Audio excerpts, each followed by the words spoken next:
మాతృదేవోభవ పితృదేవోభవ. ఇప్పుడు మనము శనీశ్వరుని యొక్క వక్రగతి ప్రారంభమవుతోంది. ఎప్పుడు? జూలై 27న ప్రారంభమై August, September, October, November, December 9వ తారీఖు వరకు కూడా వక్రగతిలోనే సంచారం చేస్తూ ఉన్నారు. అర్థమైంది కదండి. ఈయన ఇప్పుడు ప్రస్తుతం మీనరాశిలో ఉన్నారు. ఆ మీనరాశిలో ఉండి వక్రగతి ప్రారంభమయ్యి సుమారుగా 136 రోజులు, అంటే 4 నెలలు, 4 3 12, 4 నెలలు ఏమండి, ఇవి 16 రోజులు. అంటే ఒక రోజు కొన్ని నెలల్లో 31 రోజులు ఉండొచ్చు, కొన్ని నెలల్లో 30 రోజులే ఉండొచ్చు. ఏదేమైనా మనం రోజులు లెక్క పెట్టుకోవటమే బెటర్. 136 రోజులు వక్రగతిలో సంచారం చేస్తూ ఉన్నారు. ఈ వక్రగతి సంచారం వలన చాలా మంది మన యూట్యూబర్స్ అడిగారు, కొంతమంది ఈ మన జాతకం మీద ఎక్కువ దృష్టి పెట్టి చూసేటటువంటి వారు కూడా వక్రగతి వల్ల వచ్చేటటువంటి ఫలితం ఏంటి అని చెప్పేసి, చెడు ఫలితం వస్తుందా మంచి ఫలితం వస్తుందా అని చెప్పి చాలా మంది దగ్గర నుంచి వందలాది ఫోన్లు రిసీవ్ చేసుకున్నాను. దాని గురించి ఈ యొక్క వీడియో చేయాలనిపించింది, చేస్తున్నాను. కొంచెం జాగ్రత్తగా వినండి. ఇది కేవలము యూట్యూబ్లో మా ఛానల్ అనుసరించే వాళ్ళు, అనుకరించే వాళ్ళే కాకుండా కొంతమంది జ్యోతిష్యులకు కూడా ఉపయోగపడవచ్చు అని నా అభిప్రాయం.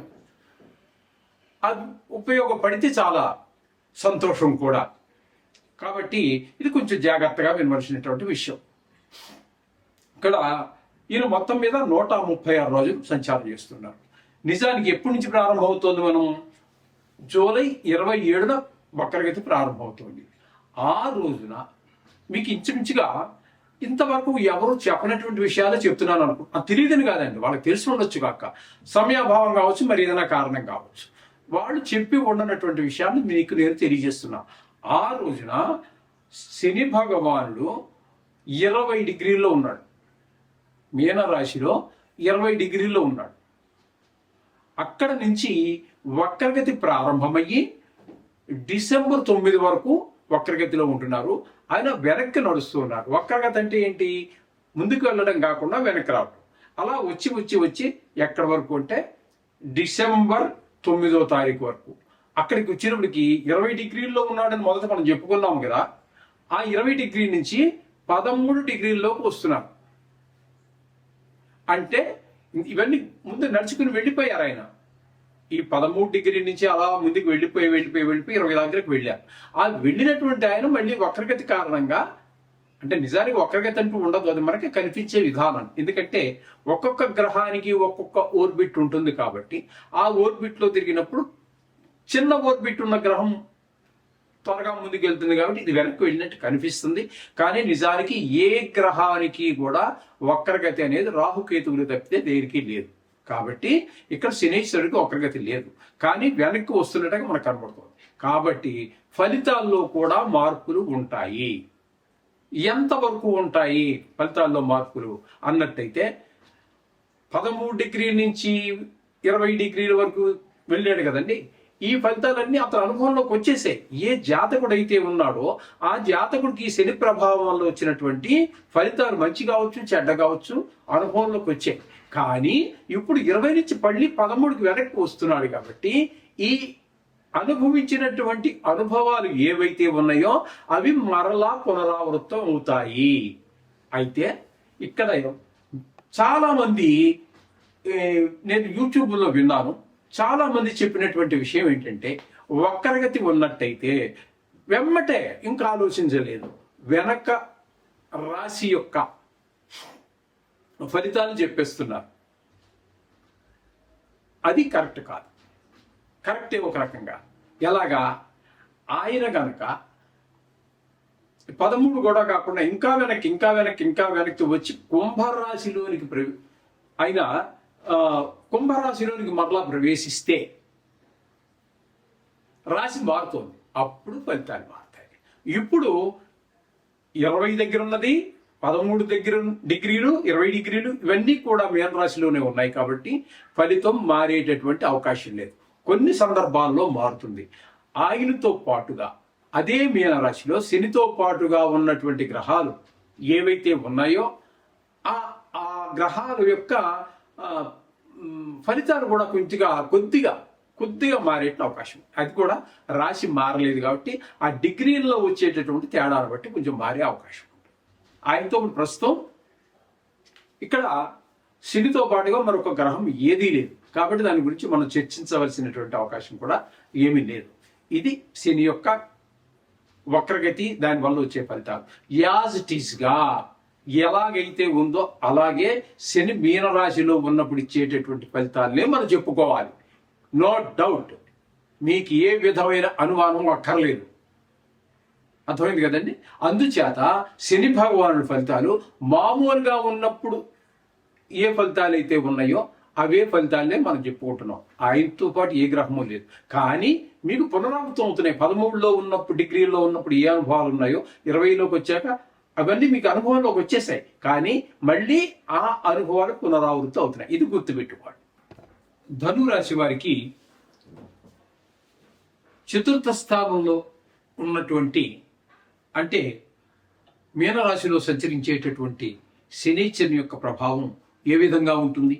అందులోనూ జూలై 27 నుంచి డిసెంబర్ 9వ తారీఖు వరకు అంటే 136 రోజుల పాటు వక్రగతిలో సంచారం చేస్తున్నారు.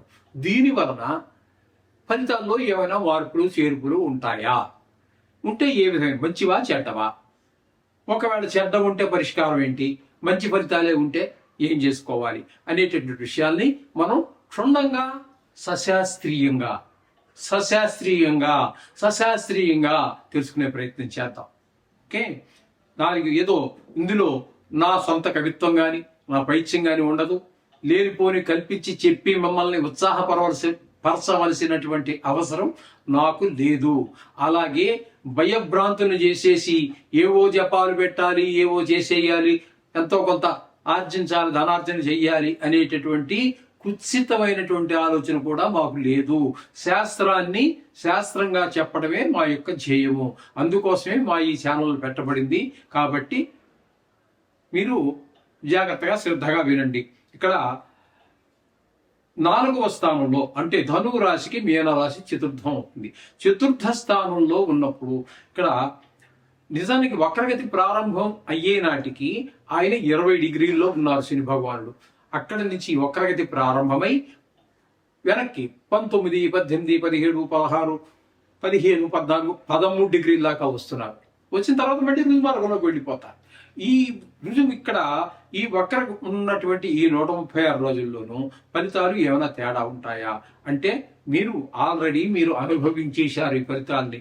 ఎందుకంటే ఇదే శని భగవానుడు 13 డిగ్రీలు 14, 15, 16, 17, 18, 19, 20 డిగ్రీల దాకా ఉన్నాడు. కాబట్టి ఆ 20 డిగ్రీల దాకా అనుభవించిన ఫలితాలే మళ్ళీ ఇప్పుడు ఆయన వెనక్కి వస్తున్నారు. కాబట్టి మీరు అనుభవించిన ఫలితాలే మళ్ళీ పునరావృతం అవుతున్నాయి. మళ్ళీ అనుభవించబోతూ ఉన్నారు 13 డిగ్రీల వరకు.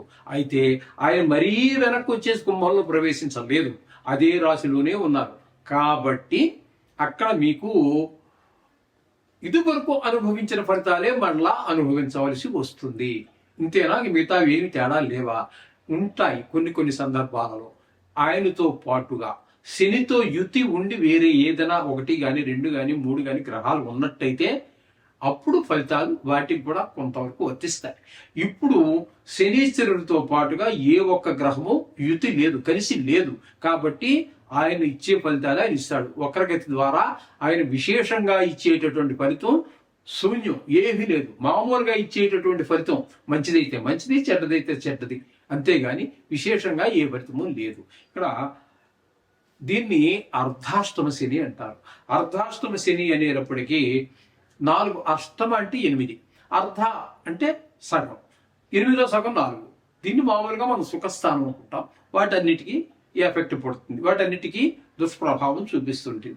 ఆ వివరాలు ఇంకా మనం శాస్త్రకారుడు చెప్పిన ప్రకారంగా ముందుకు వెళ్దాం. వాతశూలం మన క్లేశం స్వస్థాన హానికృతు ప్రసూతి దేహ పీడా చ సూర్యపుత్ర చతుర్దగ అని చెప్పి శాస్త్రం చెప్తోంది. శని అర్ధాష్టమందు అంటే 4వ స్థానంలో ఉన్నప్పుడు శరీరానికి వాత రోగములు ప్రవేశిస్తాయి. మనస్తాపం, భయం, స్థాన చలనం, ఒక స్థానం నుంచి ఇంకో స్థానంలోకి కారణాల వల్ల వెళ్ళటం, అక్కడ ఎవరో ఒంట్లో బాగాలేదు మన వాళ్ళ సేవ చేయడం కోసం వెళ్ళి 6 నెలలో 7 నెలలో 8 నెలలో ఉండటం, లేదా స్థానం ట్రాన్స్ఫర్ అయిపోవటం, లేకపోతే డిప్యుటేషన్ మీద ఎక్కడికో పంపించటం, ఇట్లాంటి అనేక రకాల కారణాలు ఉంటాయి. శరీరానికి అనారోగ్యం, వివిధ రూపాలైన కష్టాలన్నీ కూడా ప్రాప్తిస్తాయి అని చెప్పేసి మనకి శాస్త్రం చెప్తున్నది. అందుచేత ఇది ఇక్కడ కూడా 2.5 సంవత్సరాల పాటు ఆయన ఉంటారు కాబట్టి ఖచ్చితంగా మీరు వీరికి కూడా జపశాంతులు చేయించుకుంటే, ఆర్థిక పరిస్థితి బాగుంటే జపశాంతులు చేయించుకోండి. అది శుభ్రమైన వారి చేత, అంటే హార్ట్ఫుల్ గా, మనస్ఫూర్తిగా మీ శ్రేయస్సుని కోరేటటువంటి వారి చేత చేయించుకోండి. మీకు ఎవరు దొరకకపోతే మమ్మల్ని సంప్రదించవచ్చు. కాబట్టి మా నెంబర్ స్క్రోల్ మీద రోల్ అవుతూనే ఉంటుంది, సంప్రదించండి. ఇక ఈ విధమైన ఫలితాలన్నీ మనకు శాస్త్రంలో చెప్పబడ్డాయి. కాబట్టి ఏదీ లేదు, మీ ఆర్థిక పరిస్థితి బాగాలేదు, మనం చెప్పుకుంటున్నట్టుగానే రోజు 40 రోజుల పాటు నవగ్రహాల చుట్టూ తిరగండి, 5వ శని త్రయోదశి లాంటివి ఏమైనా వస్తే అభిషేకం చేయించుకోండి, లేదా నువ్వులు దానం ఇచ్చుకోవడం, ఇలాంటి చిన్న తక్కువ వ్యయంతో అయ్యేటువంటి పరిష్కారాలు కూడా సమానమైన ఫలితాలనే ఇస్తాయి. ఎక్కువ డబ్బులు ఖర్చు పెడితే ఎక్కువ ఫలితాలు వస్తాయి, తక్కువ డబ్బులు ఖర్చు పెడితే తక్కువ వస్తాయి అనుకునేది అది తెలియని తరము. మీకు భక్తి ప్రధానము. కాబట్టి ఆ విధంగా మీ ఆర్థిక పరిస్థితిని బట్టి బాగున్నప్పుడు ఆ కకృతి పనులు చేయకండి. మీ డబ్బులు మీకోసం ఖర్చు పెట్టుకోండి. మీ డబ్బులు ఎవరికో మన కొడుకోనా, మనవడుకోనా, అల్లుడుకోనా ఇలా ఏం అక్కర్లా.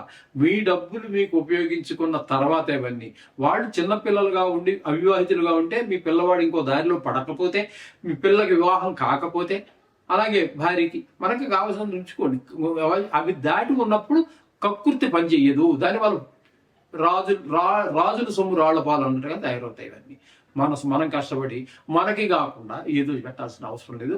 ఉన్న కాడి శుభ్రంగా మీ దానికి కావాల్సినవి మీకు ఉపయోగించుకోండి. సర్వసౌఖ్యాలు శుభం భూయాత్.